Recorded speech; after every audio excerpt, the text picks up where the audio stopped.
Hi, if you're planning to sell your business and claim the lifetime capital gain exemptions, you'll want to hear this.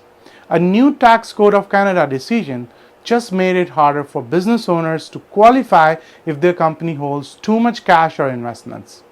Hi, I'm Amandeep Singh, a CPA based in Canada. I help business owners understand tax rules and avoid costly surprises at tax time. Today, I'll walk you through a real court case that shows exactly what not to do when preparing to sell your business. Let's talk about Ken and Marianne Ehresman. They owned a company in Saskatchewan called CCM. This company ran oil wells and also operated a financial services business.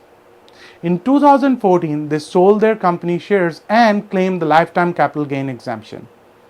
That exemption can protect over $800,000 of gains from tax. But the CRA said their company did not qualify. Why? Because the CRA believed too much of CCM's value came from cash and investments instead of coming from business operations.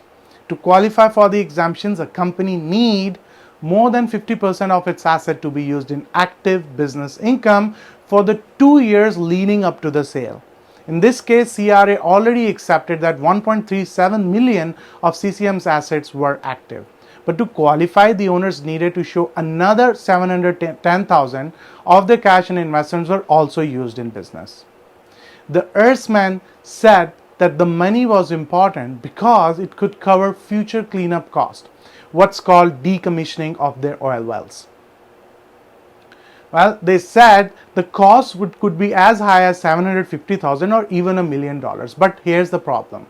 The company did not set aside the money in any formal way. They did not make a plan and didn't show that money in the books. And there was even no expert opinion estimate in the books. The judge looked at the facts. He found that only $52,000 was needed at that time because that's what the Saskatchewan government required for the company to legally keep operating its wells.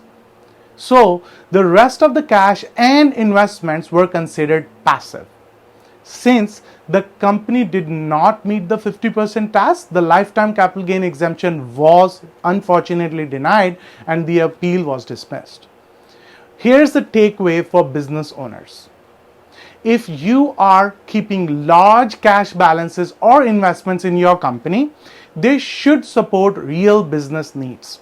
If you're planning for future costs like environmental cleanup or shutdown expenses, create a plan, document it, and book the amounts clearly in your financial statements. Money that's just sitting on the balance sheet without a purpose can hurt your tax outcome, especially when it comes time to sell your business. Planning ahead helps protect your $1 million exemption.